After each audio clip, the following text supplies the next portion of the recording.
Yes, y'all. Welcome to another episode of Civic Cipher. I'm your host, Ramses Ja. They call me Q Ward, and that just so happens to be my real name, Ramses Ja. What's up? Everything in the world, man.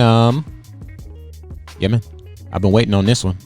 We've been waiting on this. We've been waiting on this one. I mean, y'all was like on time with everything, and then he jumped in, and I was like, I'm here too. Speaking of which, man, the man of the hour, the man who has decided to come off of the mountain of greatness, Y'all too kind. and join us. He goes by the name of Freshmaker, DJ Freshmaker. Yes. And one of my favorite people in the world. I got to get him a more than just a DJ shirt, though, because the resume is extensive. Oh, yeah. No, I'm going to let That's him. a great idea. I'm going to let him lay it all out. That's a great idea. But affectionately, we call him Fresh, and just a pillar in the community, black community especially. Way more than an entertainer. And so our hope is that he will join us from time to time on the show just to kind of keep us abreast of things that are going on. But today it was meaningful for us to discuss the concept behind the brainchild behind the hashtag Circulate the Bag. And we're going to get to that in just a second. But, Fresh, I need you to introduce yourself to the people who might not be, I don't know, who wouldn't know who you are. Let's assume It's going to be a very, very niche group of people. Let's assume that some folks just. Well, I go by the name of Freshmaker. Government is Jason Emmanuel. Godparents' names Jay and Sandra. Jay meaning Jaybird, Sandra meaning caretaker. So I always envision myself as somebody that flied over and took care of people. Word. But I mean, I love music, and so my father actually was a DJ, and I didn't know it until I actually was deep into DJing, so it was kind of in the blood. But what was also in the blood was just, looking out for folks, especially when in a position of power or privilege. And I feel like whenever you put yourself into a economically agile position, it's your privilege and your priority to try and put other people into the same position. So naturally, once I was able to catch a foothold into the entertainment world and be able to sustain myself financially, I wanted to branch out and create, my own mini economy. And in doing so, I would create jobs or invest into other black businesses that maybe didn't have the capital. And so from that, I've been able to develop barbershops and salons and tax offices in the Phoenix metro area. And it, supplied other people with jobs or the insight to be able to open their own. After doing so, I found myself not really feeling a whole lot of fulfillment or purpose, and I was looking for something to be a part of, and I ran into what's called the Archwood Exchange, and it was just basically a black business expo where there were smaller black businesses that were all in one space, and I met a great group of people that's a part of the Phoenix local organizing committee, and I kind of just stayed there and didn't want to leave. And so they allowed me to become a part of their group. They welcomed me in with open arms, and basically serving the community through being able to tell people about black businesses and be a part of them and to intentionally buy from them has been kind of a purpose of mine. And that's exactly why it was meaningful for you to come up here today. Now, I wanna paint a little bit more of a picture, because I think it's important that we kind of lean into this part of the conversation while we're here. So you are a DJ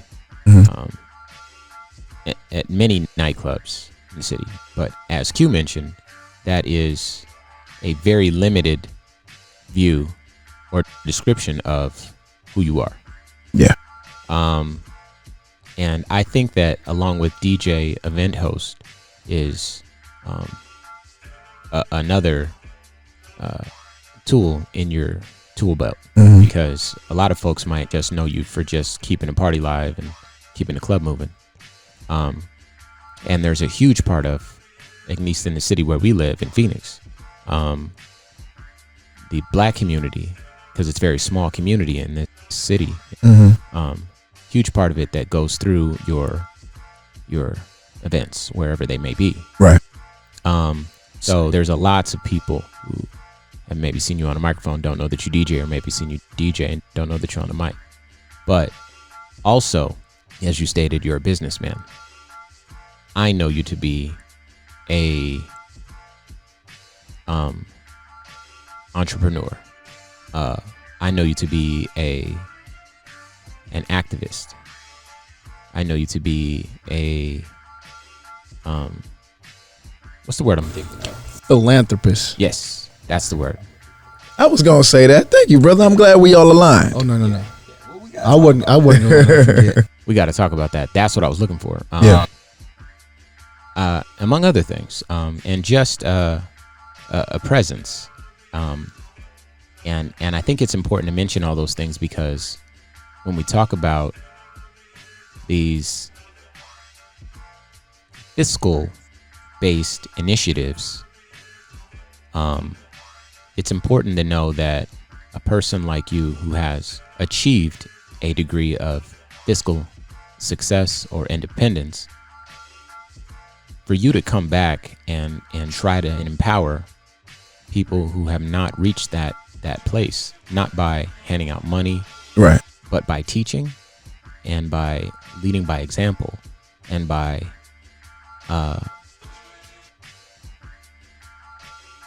championing a philosophy that is based around unity, black empowerment, which is very important, and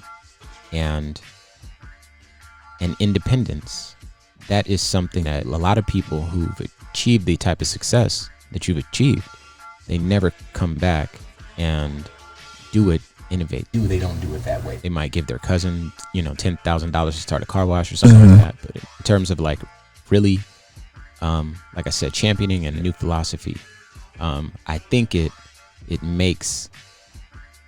gives a gravity to this conversation that I think is very important. And I think that, there's 100 reasons that, you belong on that microphone on this show, sharing your vision with these cities.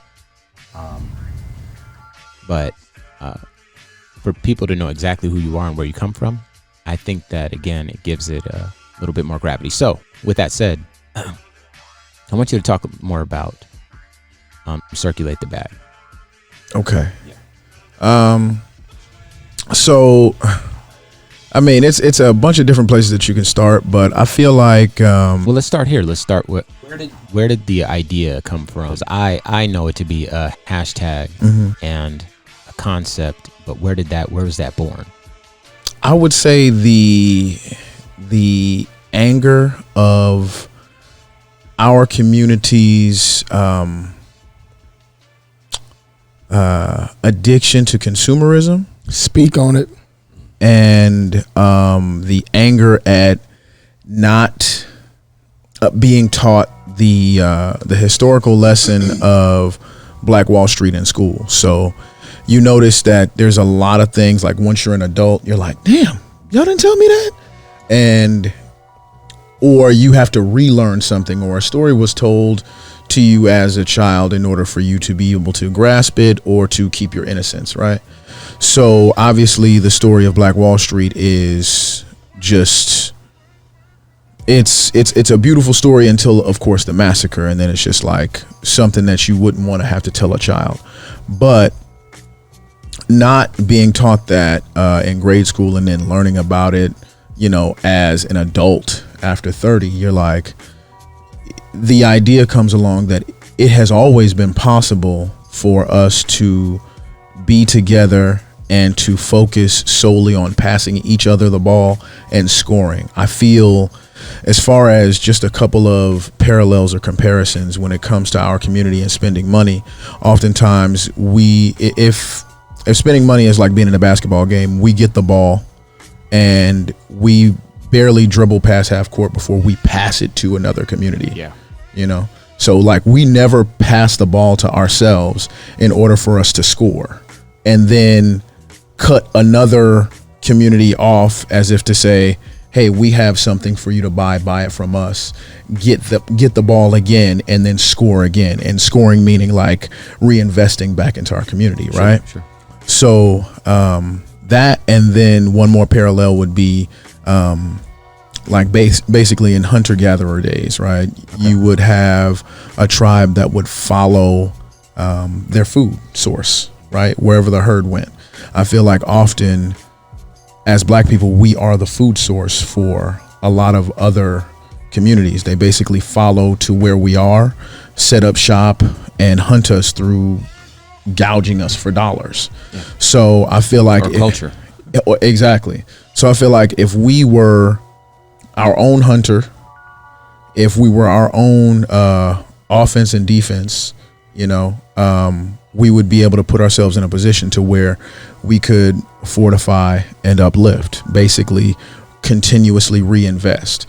Obviously through our love for consumerism and our lack of wealth knowledge or just having wealth, sometimes you have to incrementally go through the mistakes of having wealth for the first time. Yeah. And so I feel like many of us have had that experience or watched somebody have that experience. Mm-hmm. So since we've gone through that, then the only other thing to do instead of continuously making the same mistake is to spend money with one another intentionally, with the intent that it will build us up to where we are not so reliant elsewhere, because we really basically, obviously in this country, we're going to have to leverage, you know, our power. We don't have power to leverage unless we're constantly making each other stronger, and you can't make each other stronger unless you invest in one another. So that's the reason that I preach circulating the bag, like continuously, intentionally spend money with Black-owned businesses, even if it may be less convenient, because a Black business may not have the infrastructure as another business will, because historically you have less. So the biggest, there are two factors in it that are really big. One is the intent to seek out, you know, a product from a Black-owned business. If there's something that you want, see if somebody Black has it, buy it from them. If it takes you 2 weeks to get it as opposed to 1 week from Macy's, so be it. You know, you kept another business alive for another transaction. Mm-hmm. And the second part is the experience that you have from that business, whether it be good or bad. You must say that to that business. You have to give them their review, whether it be personal or whether it be public. It's very important. If we're going to act as if each other is family, even in business, we have to treat each other as family, whereas we would say honestly, because honesty is love, we would say to our family, I didn't like this about this transaction, or I didn't like this about this product. What you do is you offer a reality check to that business to not necessarily have a misconception about how they are perceived and how they actually are doing business. And it allows for us to level up as far as customer service and customer retention. So it's not only a responsibility on the business to serve, but because we are a family working together, it's a responsibility on the consumer to report. Absolutely. Okay. You know what I like about it though is there is intention behind the philosophy. In other words, it's simple to say, okay, we're going to support Black-owned businesses. Here's a cool, hashtag, or here's a cool way of saying it, circulate the bag, and leave it there.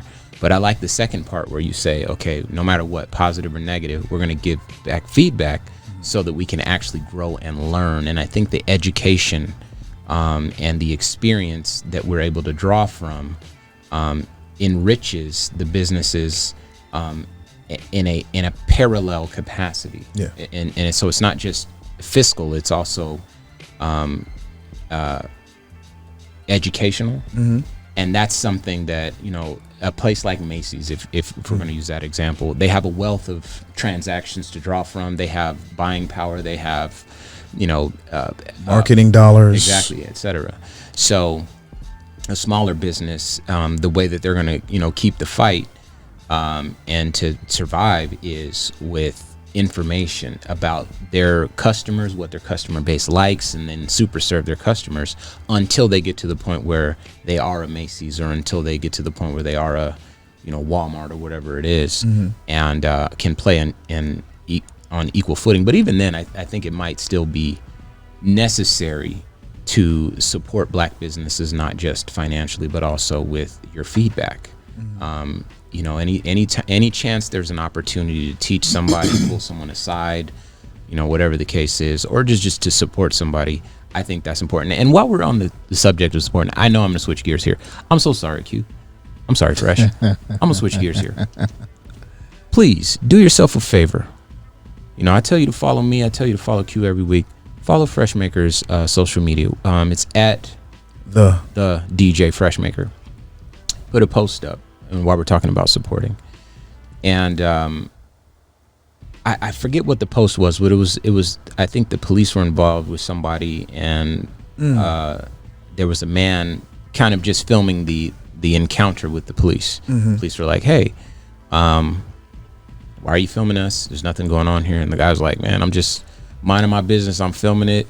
I don't know who that is, but he's Black and I'm Black, and we don't know you, so we're just going to film this. Film this just to make sure everything's on the up and up. And then the police took issue with it. The whole thing devolved, and then ultimately the police handcuffed the guy, let him go on about his business, and then I was right with the world. But it was the intention there, which was to just look, I don't know you, but I see that you're Black, and I recognize that this could potentially be a life and death situation. So I'm going to stay here and watch you. And I had a similar experience, and I didn't get a chance to tell you about it, but I want to tell you about it on the air, so that people understand that supporting Black businesses there's many levels to it. It's not just spend your dollars, right, or come turn up at the club, or whatever it is that you think is supporting it. It's a way of life. Yeah, exactly. That's a great way to say it. This happened to me the other day, walking with my son at it was a shopping plaza, and I see a security guard pull up on a golf cart in front of a Black man. He's an older guy, beard, the whole thing. He had a couple of backpacks with him, and as I'm walking, and it's a small corridor that I'm walking through, so it's just a security guard and this man, and then me and my 6-year-old. And I'm overhearing the conversation because there's no one else around, and he's like, the guy's like, why are you bothering me, man? I just left the store. I spent $15 in the store, and I'm sitting here and I'm eating, right? Now, the guy didn't look, he looked like a normal man. He just happened to have 2 backpacks and a beard, right? Right. But I think that what happened is there's probably a Karen or a Kevin that saw him with 2 backpacks. It's probably like, oh, this guy's probably homeless. He's transient, whatever the case is. Let me call the police on him, or let me call the authorities on him, or whatever the case is. So I hear these guys talking, and then, at first it didn't register. So I walked into the store where I was going, and I thought to myself, I'm like, wait a minute, I should probably go back out there, because even though I know that obviously this guy's just sitting in a golf cart, he's not engaging, there's nothing going on like that, I should probably go out there and make sure that they're okay. Walk back outside. Sorry the story's taking so long, but trust me, there's a way to support Black people. Walk outside, the guy's still in his golf cart, and the man's on the other side of him. So I'm behind the golf cart. The guard is looking away from me toward the man. And I put my thumb up like this, so as to ask, like, you doing okay? Like, you got it here? And the guy looks at me and he's like, I don't know what the thumbs up means. And now the security guard turns around and looks at me. And so now, I'm here now, so I'm gonna just say it like it is. You see me. Listen, man, I see you over there. I know you're sitting there eating your food. I overheard you say you spent money, and my understanding is that you're getting harassed for sitting here enjoying your food in the shade. Facts. So I'm just here to make sure that you're okay. And if you're not okay, I'm here to be your support. Right. And changing the narrative and framing the security guard as the aggressor in that situation, because, a lot of times non-black folks will see black skin as being criminal, aggressive, etc. It's important that I took the time to do that, because once I got involved, the officer then directed his line of inquiry toward me, and that's something that I'm great at handling. Yeah. So anyway, quick story I wanted to share. But yeah, there's lots more ways to support black people, and there's lots of levels to it. But don't ignore the fiscal component. And I feel like I should take a moment to say that if you like what you hear on Civic Cipher, you can support the show. You can go to civiccipher.com. There's plenty of ways for you to donate and keep the show on the air. We love to hear from you. And of course, we can circulate the bag in this direction as Absolutely. well, so that we can provide a forum to discuss things like this. So, I think real quick, in that situation, what we can take from that is the parallel of like being in the wilderness, like, or just being in your home. If we say to ourselves that our community is our home, and normally those whom police us don't live in our home. Sure. If they are harassing somebody in our home, it is almost our obligation to just double check. Exactly. Because you're in my home. This is my community. You don't live here. You just work here. So you're not going to really care what happens to this person. You could put this person in, jail for a couple of nights, and they have another bad experience that compounds onto that. It's too bad that I have to think about that, but you certainly don't. There you go. So technically, you're in my family's house acting up. I got to make sure you don't get too crazy. Awesome. Let them know. So Q and I were talking about that not too long ago.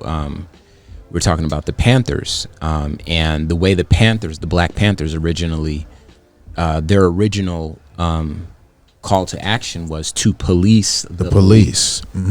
Because police brutality is, I think Will Smith said it best, it's not new. It's just not getting worse. It's getting filmed. Yeah.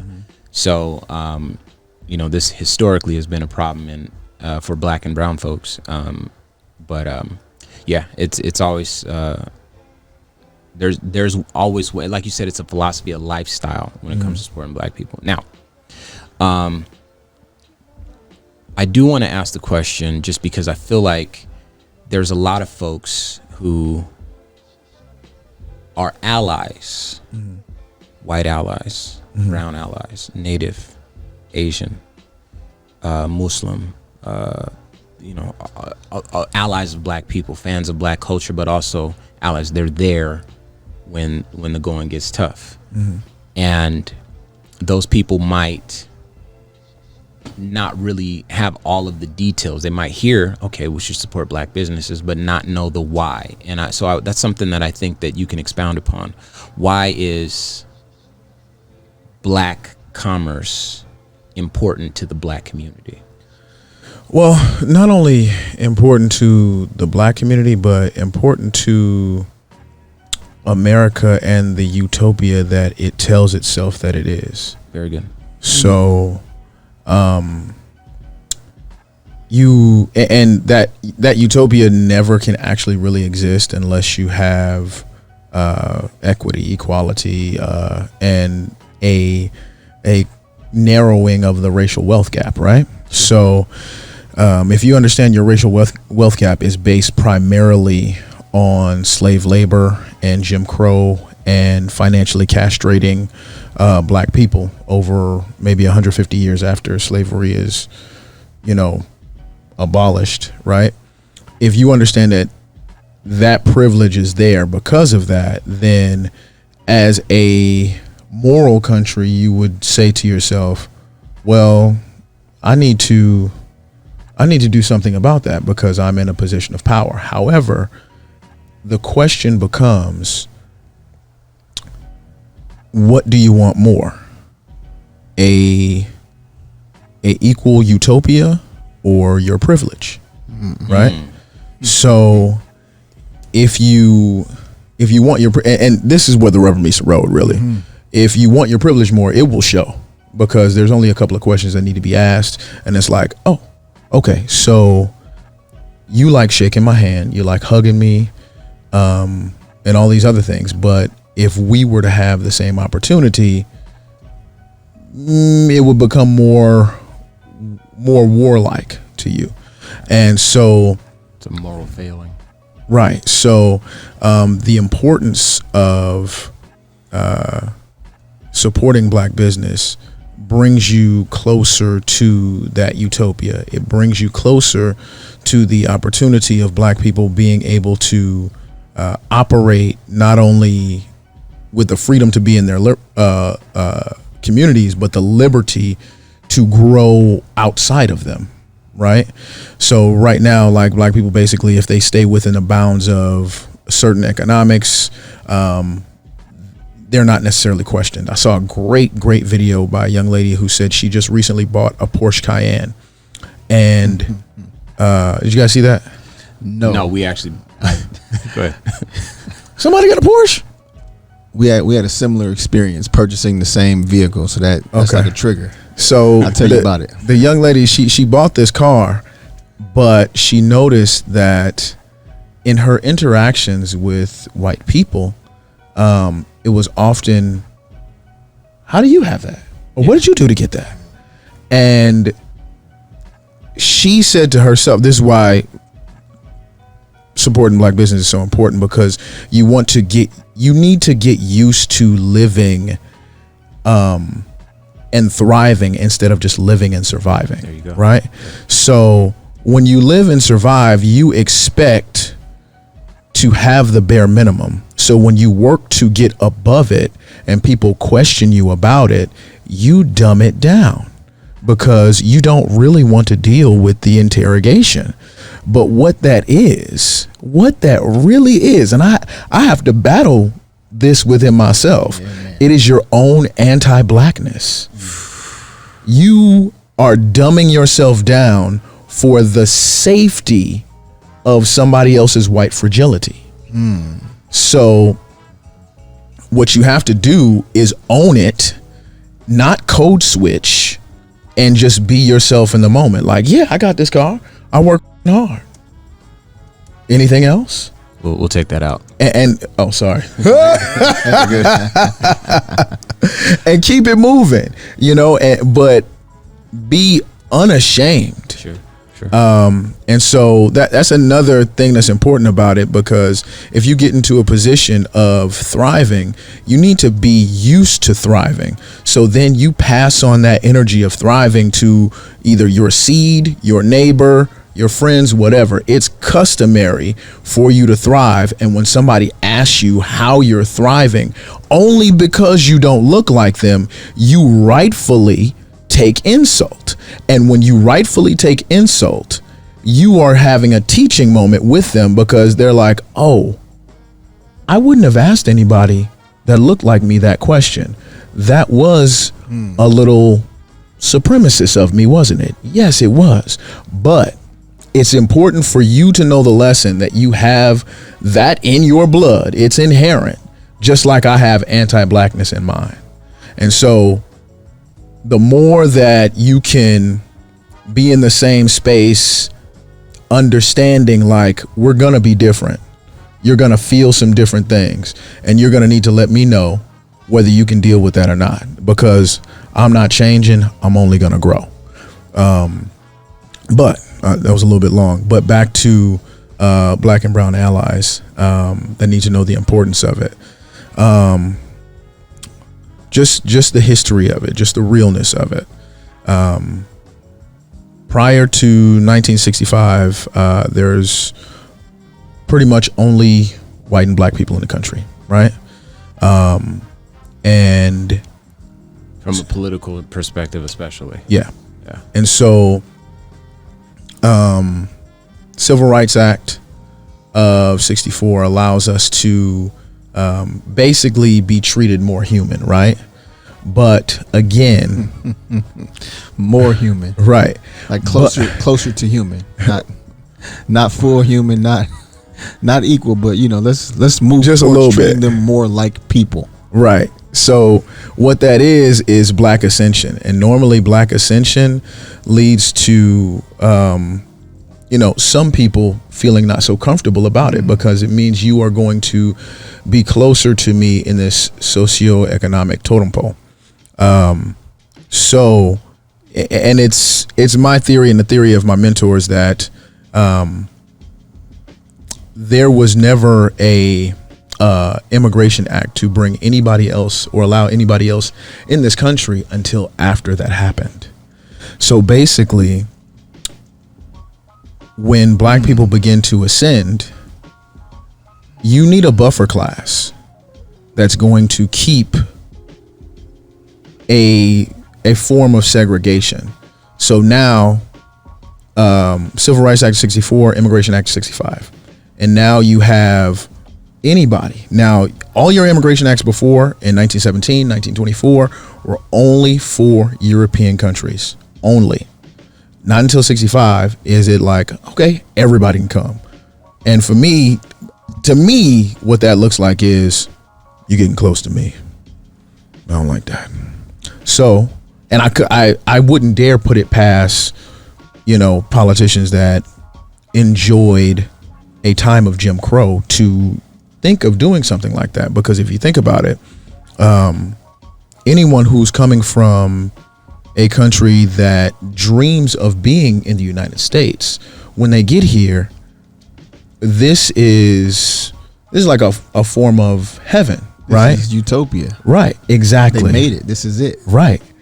But to me, this is a land of demons. So how dare you? Right. So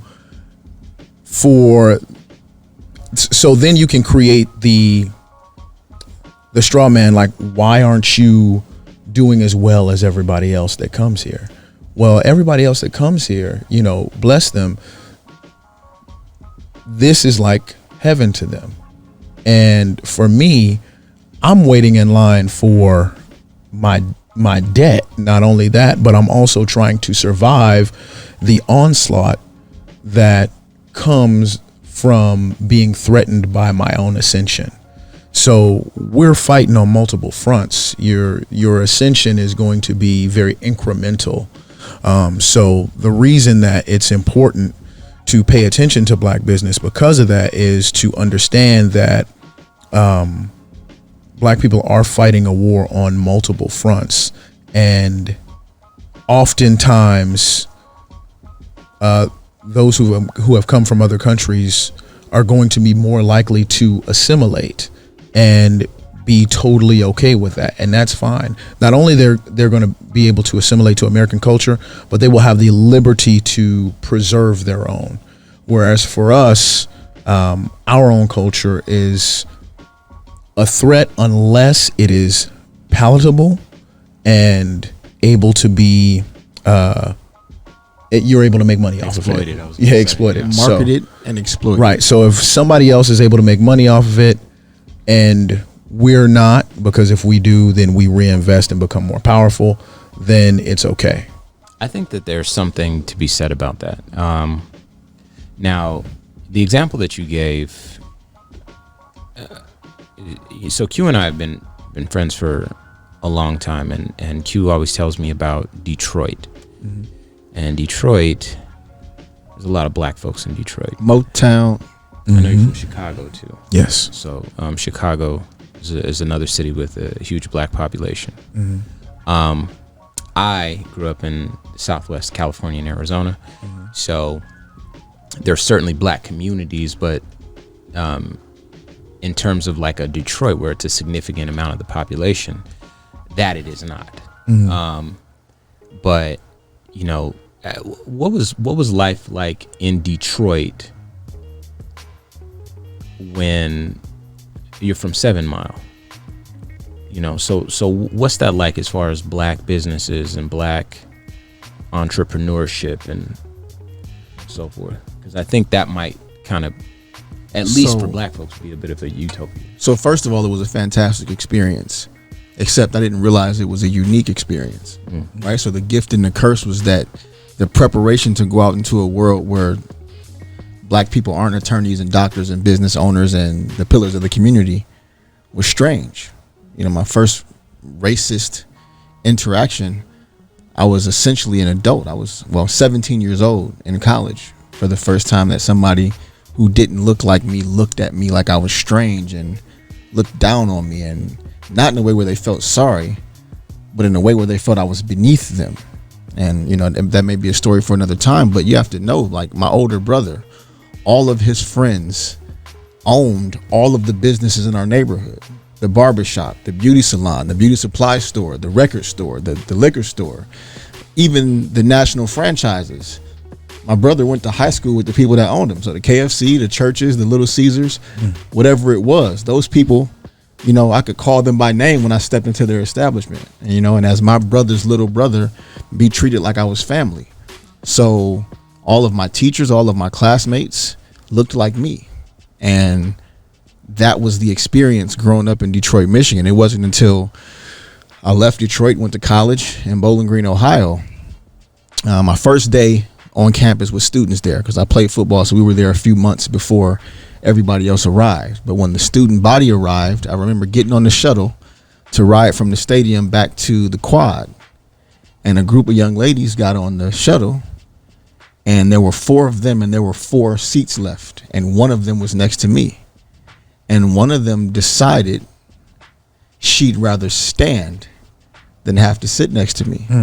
And one of her friends was kind of ashamed that she reacted that way. So she sat next to me, like taking one for the team. And the rest of the girls treated her like she was taking one for the team for having to sit by me. And the coolest thing that happened is that she didn't care. She wasn't embarrassed on their behalf. She didn't try to feed into what they were doing and act like she felt the same way. She looked me right in my face, told me that they were stupid, and she was legitimately upset that they were behaving the way that they were. But caught off guard by that, I didn't even realize that I was supposed to be angry in response. Right. You know what I mean? Like I didn't have any built up animosity for that treatment or that experience because I had never been through it. Right. The funny thing is, the first time I went back home after that, and I remember this because it was a Martin Luther King Day, and I was home, and I got pulled over for looking at a white police officer. Pulled over, pulled out the car, face on the hood, in handcuffs, put in the back of his car. What? No, the crime was looking at him? Oh, of course. No, now, he not didn't say this, No. but I know this because I was driving down Woodward Avenue, shout out Detroit. I looked at him. He got in his car, busted a U-turn, pulled me over, and everything I just described to you happened. And then, of course, put my name into his computer so I had no warrants, no arrests, no priors. Let me out of the handcuffs, out of the backseat of his car, and back into my car, have a good day. But that happening on MLK Day in Detroit, I'm 18 now, and this was so foreign to be going through something like that for absolutely no reason. And I've had, sadly, plenty of experiences like that since then. But you started off asking me about childhood. I grew up in a city that was all black as far as I was concerned, and maybe it was the high 80%, maybe it was 90%, but all black because that's all I ever saw. So I wanna jump in here because speaking of the Porsche that Q bought. It's an interesting show we're doing. Go ahead, Q. Okay. So there's a story behind that. You got it from a black salesman. It's all good. Yeah. We went to Florida to pick that up. We went to go buy the car there and drive it back. And he asked me to just, hey, you want to go on a road trip? I'm like, sure, let's do it. When got the car, we went to after leaving Florida, we went to Atlanta, and I had never been to Atlanta before.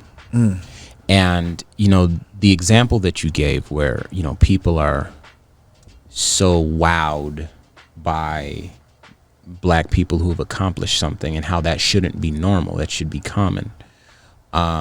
and you have to kind of deal with your own anti-blackness in moments like that. And I'm glad you said it that way, because I've lived through that myself. Q knows full well.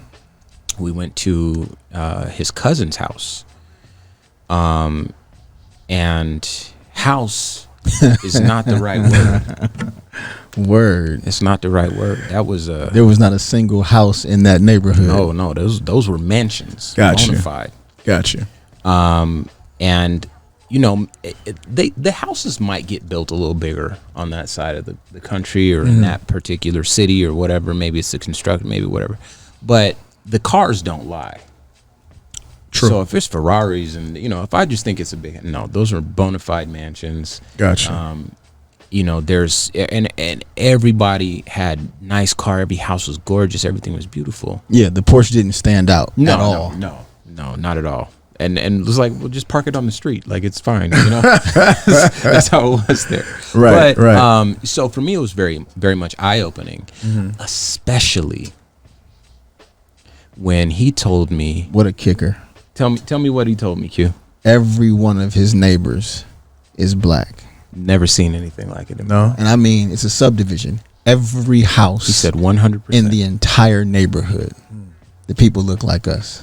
And so in a place like that, where obviously there's because of the population, you know, there's a significant amount of money that moves from black hands to black businesses. I've been able to have a glimpse, so to speak, into what the long-term effects of the circulate the bag philosophy looks like. ATL different. Yeah. And that's not the only place. We ended up going to Dallas on that same road trip. And Yes. we went to Love Dallas. He is, I think, your frat brother. Yes. Yeah. What's his name? I want to say his name. Jared. And your cousin's name too. Joey. Okay, Joey and Jared. I'm so proud of them. I'm so proud of both of them. I got a chance to tell Joey, but Jared's house was not a house either. And the difference in Dallas was that he said something similar, but it wasn't the same. He said about in his subdivision, again, all mansions, all nice cars. He said, I think 60%, 70% of it. It was a lot more diverse. Yeah, but it 70% definitely wasn't of it was an black. all-white community. Yeah, it was a majority black community, but then there were Asian folks, and there was like East Indian doctors, and you know, this and that and the third. So again, you know, and I think that what we would all like is just something that reflects the population in the way the population is distributed. You know, something that, you know, if let's say there's 15% black people, just to pick a nice round number, 15% Hispanic people, and so forth and so on, that the amount of mansions would reflect those numbers as well. Right. Or mansion ownership. And that utopia, I don't think it's too far off, and it's too far to it's too difficult for us to get there. I think that's something that we absolutely can do. I want to go ahead. I wanted to ask Fresh before we moved on. I didn't know if you were going to pivot or not. And I want to use sports as a metaphor again, because you did that earlier, and a lot of people have an easier time processing or digesting real what we're quick, saying. if I could. The beautiful thing about those neighborhoods, if we're able to continuously replicate, is, again, people get used to thriving, right? But those are tax dollars that are put into the schools that are neighborhoods that predominantly black children go to, and they get used to being in schools where it's like, yeah, I'm supposed to have the latest and greatest in technology, that confidence, and the latest the books, trajectory of your life too. and I may not feel the urge to have to go to a prestigious PWI unless it serves what I want as a passion. I may not need to go elsewhere. I may really just want to solidify where I am or another community that's like it. A lot of times, because we are in our neighborhoods and they may have some energy that we want to get away from, we practice escapism through either going to the suburbs or going to a PWI. And then we get a little bit further away from what it is that made us what we are. All right. I don't know everything. I'm just doing the best that I can. So I'm going to ask this question. PWI. Predominantly white institution. Okay, thank you. As I figured it opposed- was something like that when you mentioned that as an alternative to Right. schooling or whatever. But just want to make sure. And that's why we got to celebrate. You know, we can nitpick all we want and we can point to flaws all we want. But that's why you got to celebrate when Howard University makes it to the White House. You got to celebrate that. And we can poke holes in all we want. And, of course, we can find the flaws and point to why this person is or isn't perfect. But certain things must be celebrated. Absolutely. You don't have to go to Harvard. Typically, the Ivy League sits in those chairs. Yeah. There's no HBCUs. I was going to say it's not a bunch, but there's none prior to now. HBCUs in those positions. So that's something that needs to be celebrated. Speaking of celebrating, I want to take a moment to shout out someone who's very special to me. If you're in Phoenix and you're hearing this on Power 98.3 FM, she's a young lady that I met there years ago, and she has a black-owned business. This black-owned business is called The Black Box, and she actually sent me a black box, and it's full of creams and candles and soaps and just effects. I'm not even sure what all this is because I don't really reckon myself a beautiful person, although she is. And I implore you to check out her social media. I think it's theblackbox.us or Get something the Black like that. Box. The Black Box, and her name is Talei Hornbeck. That's TALEI. And she's incredible as a human being, by the way, not just black. Yes, but she is another one that really is galvanizing black businesses together and trying to offer that, at least in her way and with the things that she's been able to do. And so far, she's been incredibly successful, which brings me to you, Fresh. What are some of the businesses that you've been working with that you can shout out, that you can say these are black businesses, are doing black things, and these are ways that you can support if you're black or a black ally? Oh, man. Many as you can think of. You got the floor. 0820 Candle. And you can find that on Instagram just like that, 0820 Candle. They actually sent me a box. I didn't have to pay for it. They saw the work in the community and they sent me a box of candles, and they smell delicious. Nice. They even have one called P Valley. Word. The whole word. And I was like, okay, all right, okay. Then I know all right, cool.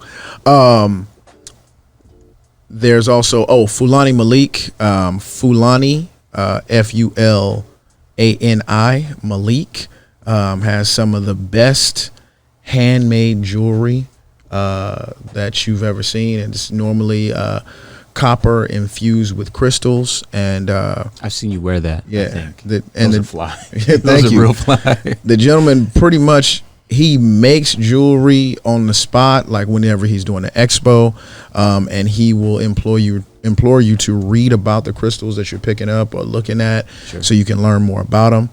Stardust and Sage is a holistic healing space that just moved downtown, and they're gonna have yoga upstairs and crystals downstairs. Straw and Wool Hat Company, they are actually just some brothers that I'm extremely proud of, because in the Phoenix area, they had an idea that there wasn't really a lot of hat stores that catered to that particular style, basically straw or wool hats. You couldn't find them often. And so they opened up a space, a small suite, and within, I want to say 3 weeks, they had to take over the suite next door because their business grew so much. Awesome. Now, I want to say maybe no more than 3 months later, they're moving to an apartment slash business suite downtown on Roosevelt Row. So, and that it costs money to be down there. Yes, indeed. But because they saw something in the market, they exploited it, and they're doing the practice of buy black, sell to everybody, which is really where You need to be. you need to be. Yeah. Like, buying black is great, but you also have to participate in the market with everybody else. Absolutely. To be able to diversify, what's Their coming customer in. base. So they're doing a great job. So all of those, Stardust and Sage, Straw and Wool, Fulani Malik, and 0820 Candle Company. There's some black businesses that I know that you want to shout out, Q, as well. But before I do that, I did cut you off. My bad. no, don't, because this is important. I can't even let you leave without bringing this up, and I want both of you to speak to why this is so. And like I said, I'm going to use a sports metaphor because you did that earlier, and it helps people understand and digest what we're saying a little bit better when you use something that's familiar to them. Mm-hmm. Lamar Jackson, quarterback, Baltimore Ravens, plays football a little different than the traditions would say. And because of this, people are hypercritical of him. So if he has a bad game, it's because the way he plays football is not the right way to do it. It won't last. It's a gimmick. It's, you know what I mean? They're prepared for him to fail. Whereas someone like, let's say, Tom Brady can have a bad month, and in their mind, he's just off. Eventually he's going to get back to his level. He was just having a bad few weeks, but he's going to be okay. Okay. The hypercritical nature of us, of everyone to us, but us to us. And I'm bringing this up because you spoke about the way that we treat our family when we support their businesses. Give them that real feedback. Don't just say, hey, this was great. Be specific. Let them know how you were served, what you loved, and where they can improve. Typically, and all of us have heard it, it only takes a bad experience for us to completely give up on our own businesses, where we'll give Macy's and it's a laundry list of companies that we support that we allow to disappoint us over and over again. Right. I'm not even gonna say no names. So I was about to though. yeah, I almost wish you would have. Why do you think, or maybe it's just my imagination, why do you think that level of hypercritical feedback exists with us, where we're so ready to give up on and shut down each other for the smallest of infractions, where we'll continue to patronize and forgive and understand when it's not us? The convenience of somebody else already having an infrastructure to serve you easily allows for you to practice your inherent escapism. Anti-blackness. Yeah. So it's essentially just escapism. But you could compare it to, being in a relationship. Two black people in a relationship, they're gonna have certain struggles that everybody else won't have with them together, and it's important for them to realize, you're not a white man, you're not a white woman, you're not a white business. Things are going to be different, and it's okay for you to hold on to that and understand that. And when it comes to people giving up on black business, like I said, it's escapism, but the responsibility is to understand that business is lifeblood for your community. When you give up on them, you're essentially saying, I could give a damn, if you still here or not. At least I got Macy's. So you're definitely practicing anti-blackness when you give up. Thank you. On just practicing, circulating the bag. When you give up on it, it's it's not that really much of a big deal. You're in the trenches right now. It's not normal for us to constantly, intentionally buy, support, and review and rinse and repeat and say, I'm going to do this as a lifestyle. It's not normal. Until it's normal, it's going to be hard. So you have to keep practicing, just like going to the gym every day. Until it's like breathing, you have to keep doing it, because this is a practice that you need to pass down. If you give up on it now, you're basically passing down the generational curse of anti-blackness in business. There it is. Thank you for saying that. And I think it's important to know that, you know, everybody starts somewhere. You know, when them people hopped off of the Mayflower and they tried to set up shop or whatever and selling beaver tails and whatever, it was just as ghetto as you can imagine. And after eons of, you know, figuring out what works versus what doesn't work, you know, you might have a little bit more polish to it, and understanding that a lot of times a lot of communities, especially black communities, are kind of just starting these initiatives. It takes a little bit of time and some community support, but basically we're all getting behind each other, especially those champions in these various communities, and we're trying to cause them to do better. You know, nobody's getting rich. The goal is for them to ultimately get rich, but when you're first starting out, usually people are very, very much broke. And you know, that's not an excuse for poor quality or anything like that, but it is a teachable moment. And if you are inclined to love your fellow man, if you're not black, or to love your you know, people that share that melanin that you have and share your culture with, then, you know, support is the name of the game.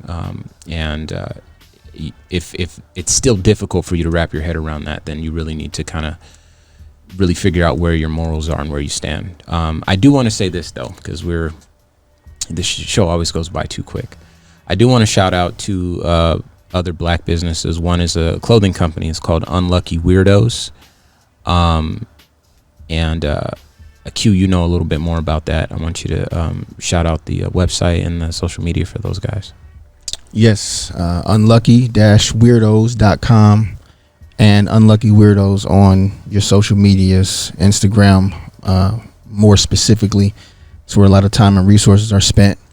Another company that this pandemic has really taxed, but pretty confident they're going to have a nice bounce back here pretty soon. I wanted to shout out the shop by Lefties, a gentleman that went to Arizona State University, a member of Kappa Alpha Psi fraternity. Dwayne is a great brother, always looking to help other brothers as well, and definitely watching him thrive is something that makes me really, really proud. So definitely shout out to the shop. You guys both spoke about something before we get out of here, the importance of what we saw in Atlanta, that community where those big houses and those nice cars and those doctors and those lawyers and all those people look like us. I want Ramses to talk about his experience with the security officer that patrolled that neighborhood, because it was way different. Yeah. Okay. It should be way normal, but it was way different. Well, I'm accustomed to security guards rolling up on me and feeling very much out of place and having to justify my being there. I was just taking a walk through the neighborhood just because I was enjoying it, taking it all in. I'd never seen that many trees. Security guard rolls up on me and he says, "Hey, how you doing today?" And, you know, normally they start off, you know, exchanging pleasantries because they're there to shake you down. And I says, you know, I'm doing fine. I'm just, you know, here taking a walk. He's like, "It's a great day for it." And he kept driving. He'd never seen me before, you know, but the thing was, he was black, I was black, and he didn't see me as a threat. I thought that was very special. I thought it was the coolest thing ever. Absolutely. He was not there to ask him anything except how you doing. No, not at all. And let me reassure you that I'm having a good day too, man. Keep having it. And it just bounced. Not where you from, not who you with, not why you here. It's almost like a different universe. Oh my goodness, man. All right, real quick before we get out of here, I do want to shout out Mrs. White's. I want to shout out Lolo's. There's tons of restaurants, Boom Boom Room, of course, Monarch Theater and Bar Smith, all black-owned businesses. I do want to shout out Major Threads if you need clothing that is more athletic-based, and of course, the Change Society, which is a nonprofit that we all work with. It's black-owned as well. But that's going to do it for us today. Please hit the website, civiccipher.com, to submit your questions, any show topics, of course, to donate, and follow all of our social media at Civic Cipher. And until next week, y'all take care of yourselves. Peace.